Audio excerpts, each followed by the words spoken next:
Hey guys, so today I'm going to talk to you about my accident that could have ended a lot worse, and I'm going to talk you through how it happened, the lead up to it, what has come out of the accident, what surgeries I've had to have, and where I'm up to now. So basically at the minute we are now 10 months on from the accident, and I'm going to talk you all the way up to those 10 months and tell you about my feelings regarding it so you get my first hand state on it. So going back to December 2014, and at this time I was working for Sainsbury's and I was in charge of their petrol stations for a cluster around the Birmingham area. And at that sort of time, with it being retail, you end up working a lot over Christmas and the lead up to the Christmas day. So my days therefore were skewed slightly off, and I wasn't able to make the family meet that we have as a tradition pretty much every single year. So what I decided was that my 2 days off prior to December 2014's Christmas was the 16th and the 17th. And I decided that what I'd do is I'd choose one of those days to go visit my nan in North Wales and head on down there, possibly stay the day if it was the 16th, but if not, I'd come back and I was in work on the 18th again on the lead up to Christmas. And then Christmas Eve, I was in work, had to then travel back home to my parents, and then end up heading back to work on the Boxing Day. So when it came to the 16th, it was chucking down with rain. I decided not to go and postpone it until the 17th instead, where hopefully it would be better weather. Turned out it was better weather that day. It was dry, it was about 10 degrees Celsius, and there was no forecast at that point for any snow or rain. The bike in question, Ducati Monster 696, and it really did.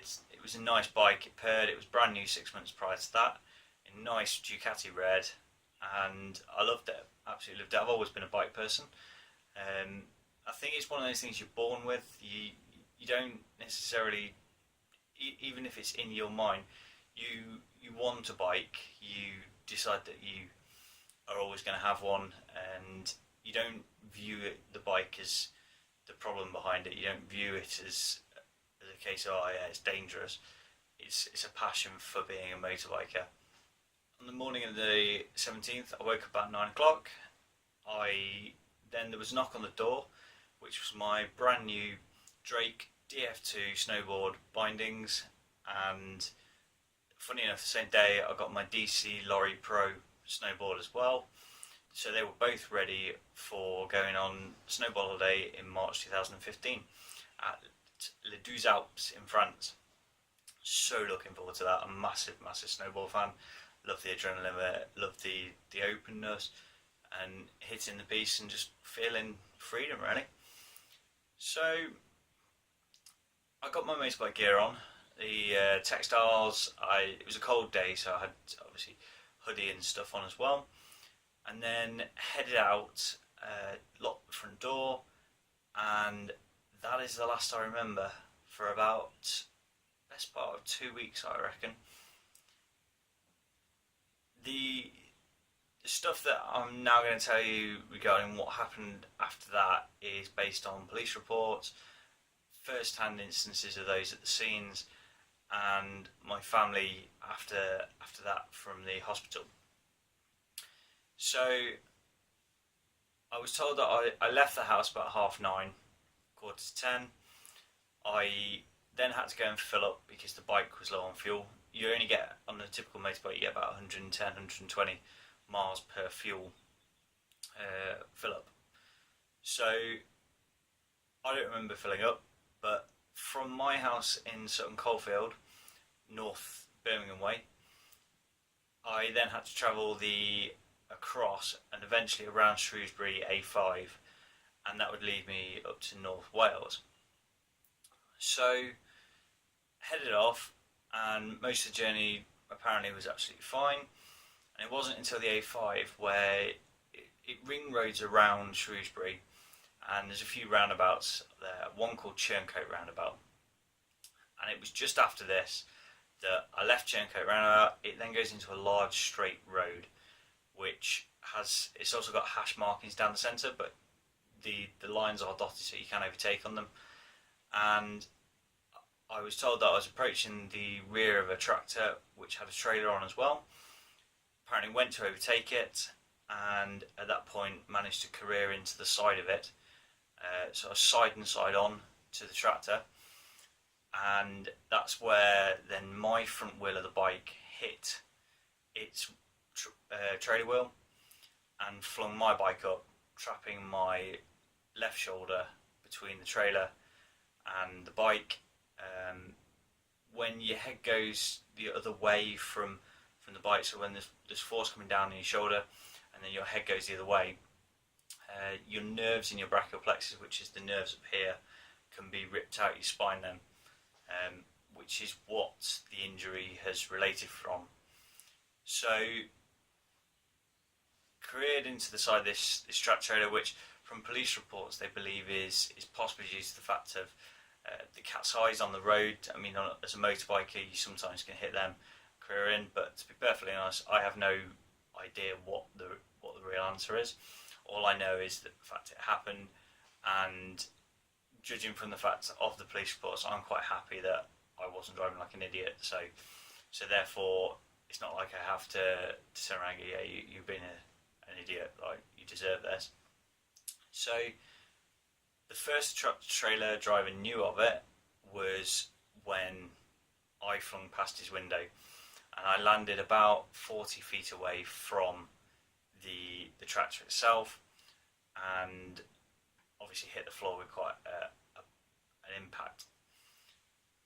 There was no cars coming either way at that time, which is pretty fortunate, otherwise it could have ended a lot worse. But there was a bridge called Montcalm Bridge, and I was pretty close apparently to going over the side of that, and then there's about a 40-50 foot drop that side as well, so it could have ended a lot worse. But landed, and at that point there was emergency services then called out. So fortunately, one of the cars coming the other way was actually an off-duty nurse, and she gave me medical attention at the scene. And as a biker, you have to make sure that people who are going to be around you aren't going to try and rip your helmet off. They're not going to try and move you, because it's so crucial that you keep that helmet on until medical staff are there. So I owe a lot of thanks for that. And eventually there was a first response unit called out. There was 2 land ambulances, the air ambulance and the police were all called out, and the road was closed in total for 3 hours after my accident, which had already been closed an hour before, just purely from the fact that there was another motorbiker who didn't end as fortunate as me and was actually killed on that same stretch of road. So the police wanted to make sure that if anything bad happened to me, then they were able to take all the evidence needed and give me the best medical treatment at the scene as well. I wasn't actually transferred to the hospital via air ambulance. I was only a matter of about 2 miles away from Shrewsbury Hospital, so they transferred me via land because they wanted to do some tests on the actual run in there. Got me into the hospital, and I underwent head scans for making sure that my brain wasn't under any pressure from the impacts that it received. It was all cleared off there, and then I was transferred over to Royal Stoke Hospital, the Royal Stoke University Hospital, and there I underwent straight into the ICU, A&E, and scans on my pretty much my whole body were underwent, and at that point then they realised the extent of the actual injuries that I'd incurred. I should say that at the scene, I don't know how, but somehow I remembered a person's telephone number or where they worked, so I was able to give them that, who then contacted my parents off the back of it, and without them I wouldn't have actually been able to inform them because I was under no ability. And this is the thing now, with your phones being locked, you don't necessarily have that knowledge to be able to tell them the code to get into it. So massive thanks to them for obviously spreading the word on it, and apologies for the rather brutal phone call they probably got from the police at the scene saying that I'd been involved in this accident. At Royal State University Hospital, the list grew to what injuries I'd had suffered, starting off with a broken back, broken ribs, there was broken shoulder blade, there was broken collarbone in 2 places, there was punctured lung, and there was a brachial plexus injury. And then to add to that, more as scans went on, I underwent MRI scans. They also then said that, to be honest, you've probably broken your wrist and your hand and your fingers, but due to the fact that the list was so extensive, they decided that there was nothing they could really do for that. There was no need for it. There was higher priorities. So at the top of the list was the broken spine. It was at the thoracic part of the spine, so it's about midway up. And I've undergone surgery then, about 3 days after being submitted to hospital, to get plates and rods put into my back to therefore hold me together in effect, and allow me to walk again. What's weird at this point though is I didn't have any recollection that I'd broken my back at all, and although I remember in January I was stiff to walk and it was hard to be comfortable a lot of the time, I think the basis was because I was on such a high dosage of morphine that I wouldn't have actually known that I'd broken my back if people hadn't have told me.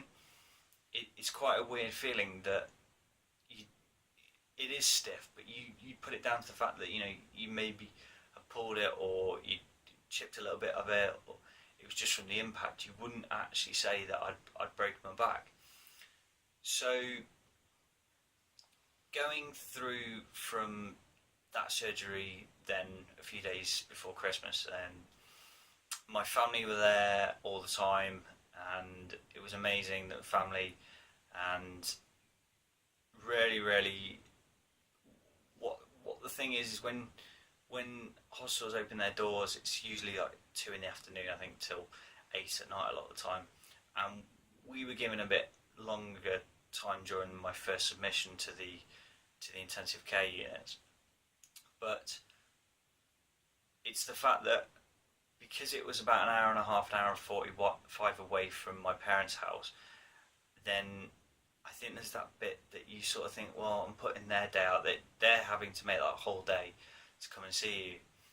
And likewise, my brothers came, and I remember my older brother Gordon actually came on Christmas Day in the morning, and because of the amount of dosages of medication that I was actually on, I was asleep during this whole visit, which I obviously regret, but I couldn't physically stay awake, and I think for that reason you realise how much you're actually starting to put them out, and you would do it for the same for them, but it's just that fact that you're wary of it when they all disappear and you're awake and you sat there at night, midnight, 2 in the morning, whatever it is.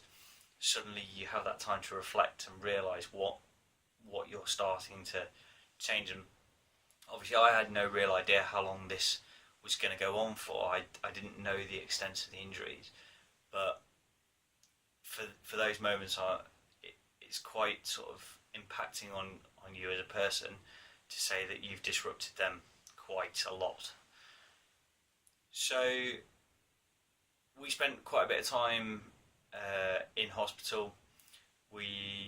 Eventually I left on the 3rd of January, so I ended up spending Christmas there, and I ended up spending New Year there as well. And it was Ward 225 that I was in, and they were fantastic.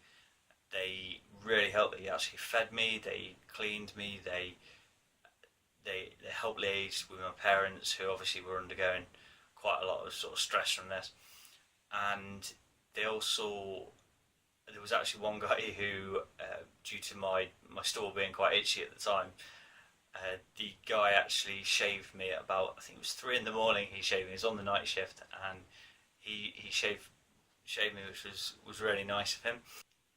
So then, coming out of hospital, I was taken back home in a land ambulance. I was transferred across, and I was put into the downstairs. We made a downstairs bedroom just purely due to the fact I couldn't actually walk upstairs at the time. And there I was given 24/7 care by my parents, and family and friends, and it was just it was a case that with the amount of medication I was on, my sleep pattern was all over the place. I was constantly, sometimes napping for 2 hours, then awake for 3 hours and nap out. I couldn't control myself basically, and during this time, my parents actually spent a lot of time making sure that I was being transferred through to a specialist to have a look at my left arm, which had undergone the brachial plexus injury. So we didn't know the extent of it. Royal Stoke Hospital had said that it was a probable, but they didn't actually confirm it. So the 29th of January, we went to meet the professor, and here he told us about the possible outcomes that they would have to do. This involves three options basically. You've got either the fact that when they open you up, they find that the nerve is still connected, it's just been pushed down on, and therefore needs just time to sort itself out. The next option up is that you have a nerve graft, so they take nerves from somewhere else in your body and they cut them away from those. So the nerves they take are usually your calf nerve, and they move them to where the nerve's been broken in your brachial plexus. The only thing here is obviously that the nerves have to be broken outside of your spine, so where the nerves would be broken would be, say, here for instance, and therefore they can just branch across, and the nerves will hopefully root themselves into your current nerve system.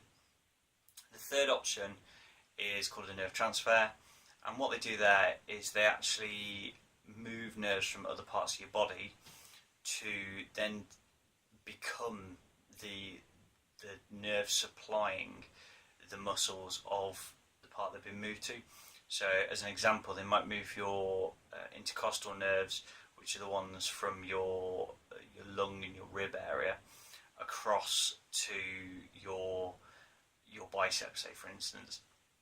And what that does is it supplies then a nerve system to it to be able to actually send signals down from your brain to your muscle to then be able to power it. So we then needed to go and have those tests, which was done in February. However, first we had our belated Christmas, which everyone came round for. It was great. It was a bit weird, obviously, having Christmas in February, but that was purely due to the fact that everyone had obviously put it all on hold due to me being in hospital. So we undid all the presents. There was we had a nice Christmas dinner, and basically just chilled out and all got together. It was really, really nice. The day after that, we went over back to Royal Stoke University Hospital to meet Mr. Ahmed, who'd done my spinal surgery. And the idea was that it had then been around about 7-8 weeks after the surgery, so he was hopefully going to tell us that we could remove the collar, because no brachial plexus injury could be done while the collar was still on it. We saw him, and he showed us the MRI scans of me at the time that I was submitted to the Royal Stoke University Hospital. And what was amazing is you couldn't actually work out which parts were meant to be connected and which parts weren't. I don't know if anyone's ever seen MRIs before, but they're quite difficult to work out unless you're trained in it. And what he was pointing out to us were all the bits that had been broken away. And it was quite scary when he comes out with the line actually saying, "You're lucky to be alive, let alone walking." That sort of hits home because he sees this sort of stuff day in, day out, and all of a sudden he's telling you that actually you're lucky to still be here. And obviously I was still on medication at this point and quite a high dose of it, so it doesn't necessarily sink in, but it starts to hit home when people who are experts in this sort of stuff tell you that. So we spent a bit of time there just going back up and seeing the people of Ward 225, which were really nice. They obviously recognised me, and I actually got the okay to get rid of my collar at that point, which felt really, really weird. After sort of 7 weeks of having something around your neck constantly, you suddenly realise how heavy your head is, and it starts to feel like a nice fresh breeze when you open a window, for example, around it, because it hasn't had that ability before. So, and it also took a bit of that sort of bit saying, well, okay, you know, is it repairing, is it not repairing? Those constant questions, because when you lie in there doing nothing, you tend to ask yourself questions all the time, and suddenly you're in this position where you're told by someone else, yeah, really happy with how it's recovering, and you should be able to get back to normal, but we don't know yet, like we've still got more tests to do. Then it's quite nice to have that reassurance, really. After that, we went and had the tests for my brachial plexus. Went back to Nottingham Queen's Medical, and here they put small pads on your wrist, and then on your fingers they put a little like clip that then sends electricity through to see where the nerves are currently operating. But when you get to your bicep and your shoulder area, they can't do that because the nerves are quite deep rooted. So what they do instead is they decide to get what can only be described as a needle, and they put it into your arm in various locations to see where that then helps motivate your nerves too. So if your bicep twitches, they will know, even if the actual bicep doesn't twitch itself, they'll know from the frequencies within their machine that tells them that the nerves are being transmitted through to there. The prognosis of this was basically that the nerves had broken, and that they weren't sure where. It could be either on the outside, so therefore going for a nerve graft, or it could have been what they call a VULST from the spine, which is where it's just ripped out your spine clean, and therefore you have to go for a nerve transfer. At this point, the professor was absolutely great. He talked us all through it, and then he basically sat down with us and said, well, the only real way that we're going to know what to do is by going for an exploratory exam on your shoulder area. And while that's happening, if it is a case that you need a graft or you need a transfer, then we will continue to do that at the same time. It makes more sense to, while I'm under anaesthetic, to actually do that. So we went back in March and went through all the paperwork there, went through with him about all the legal side, that they can't guarantee what the outcome will be, but they will do their obviously best.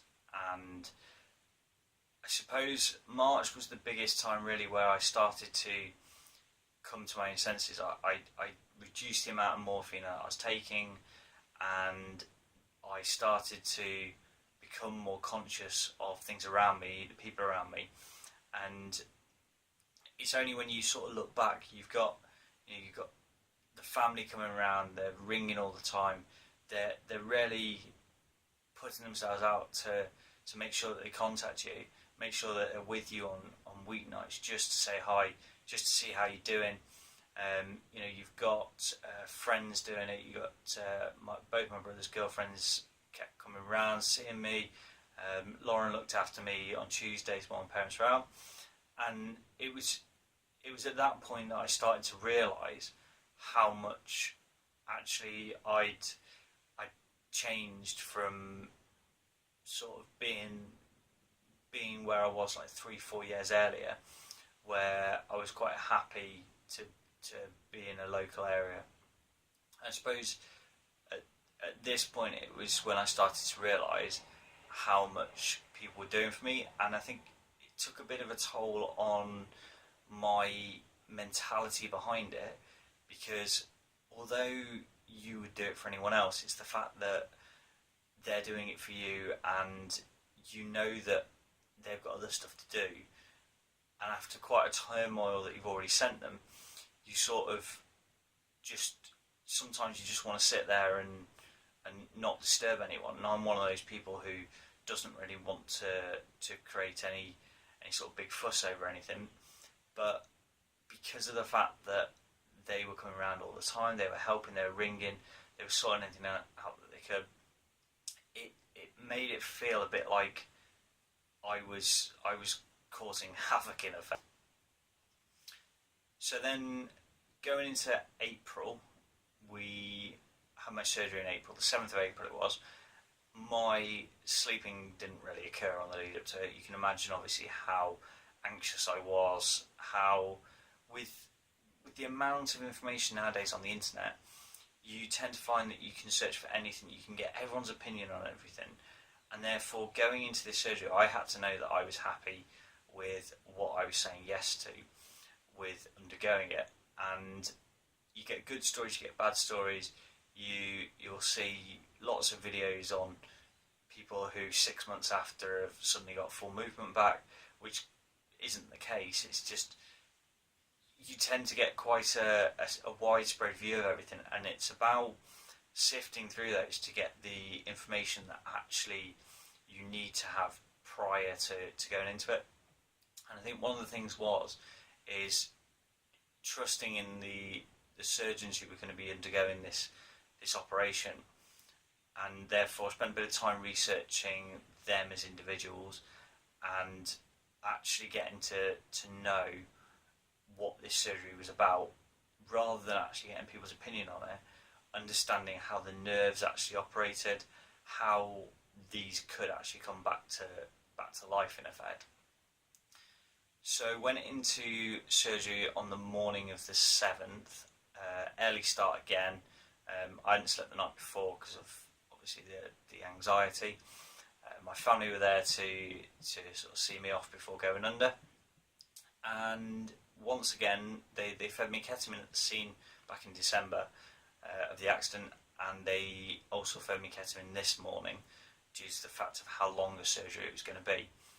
The next I remember was waking up 12 hours later, so half a day of surgery had passed, and I woke up with bandages all over my shoulder area, my chest, onto my back and down my bicep area.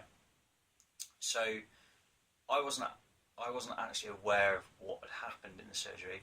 I was then reliant on being informed afterwards of the outcome of where we'd gone with it.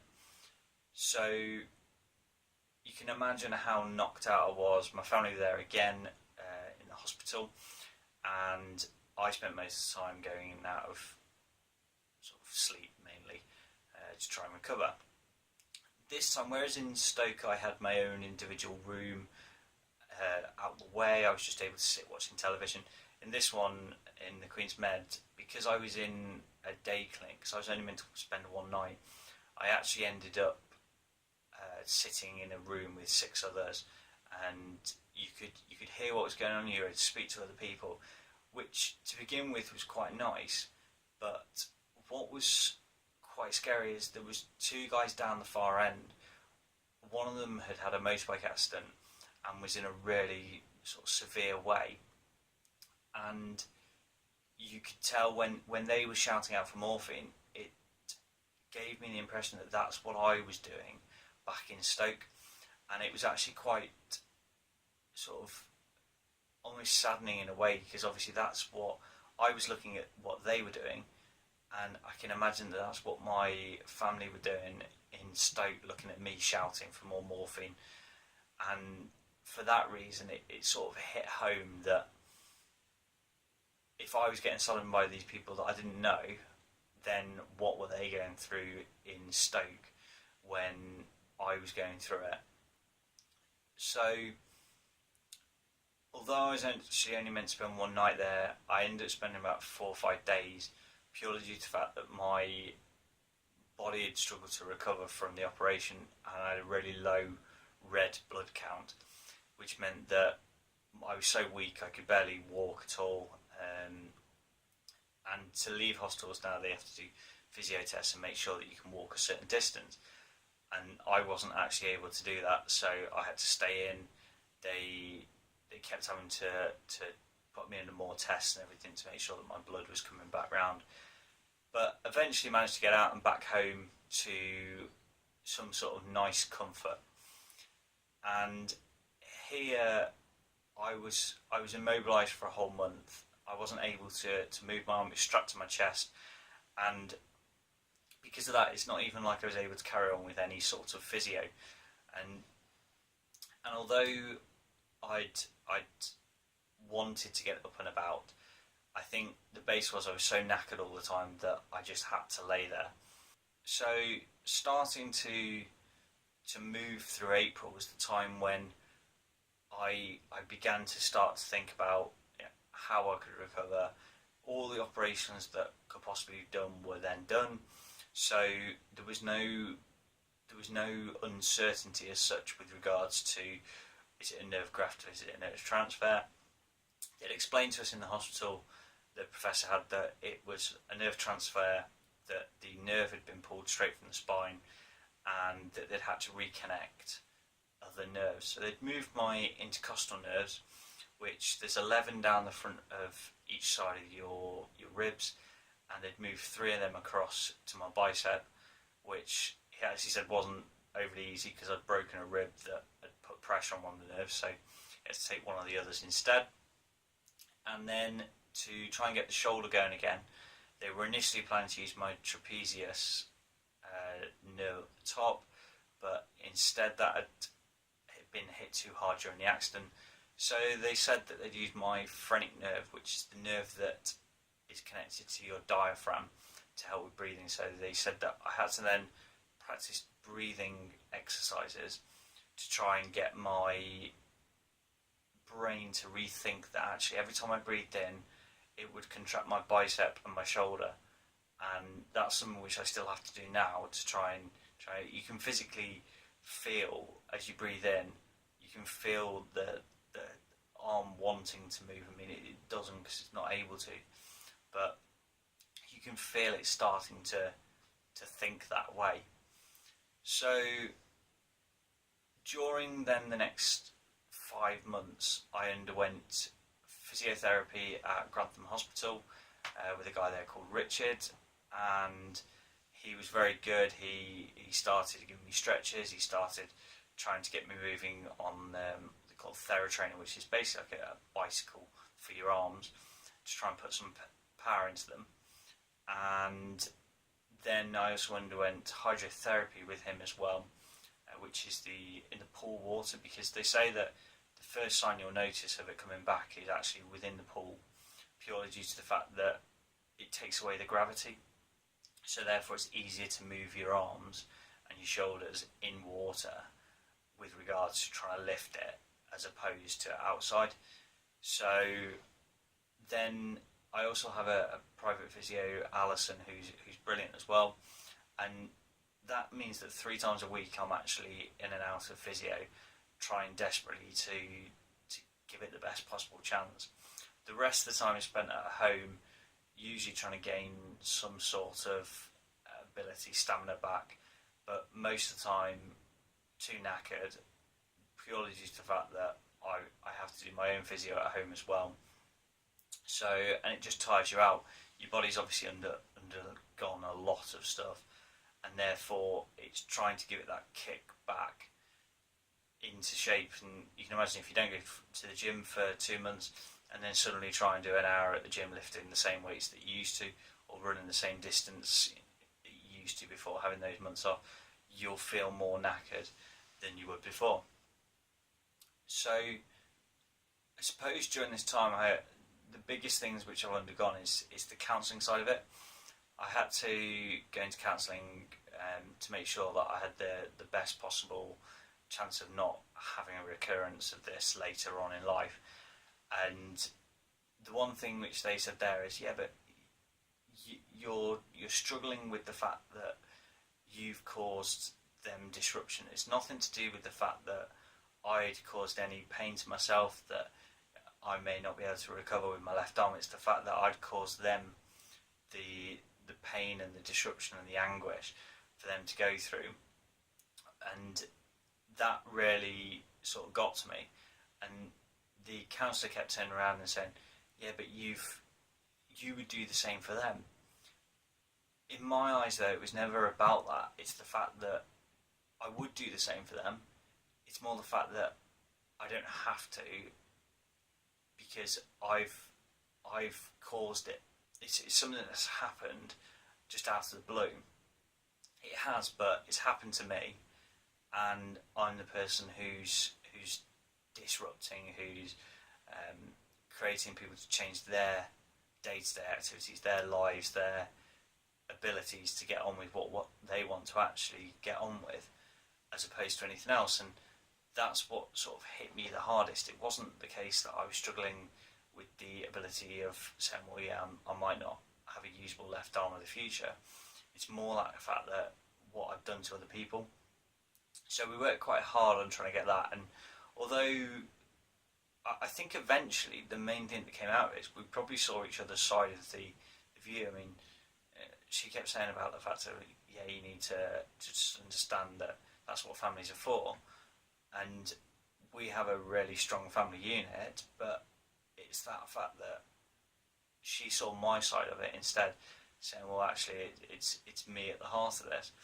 And when I look back on things I've done in the past as well, this isn't necessarily a sole sort of instance that I've caused. I've always been a person who lives by the sort of edge of the seat moments, and therefore it was just another one added on to the end of it.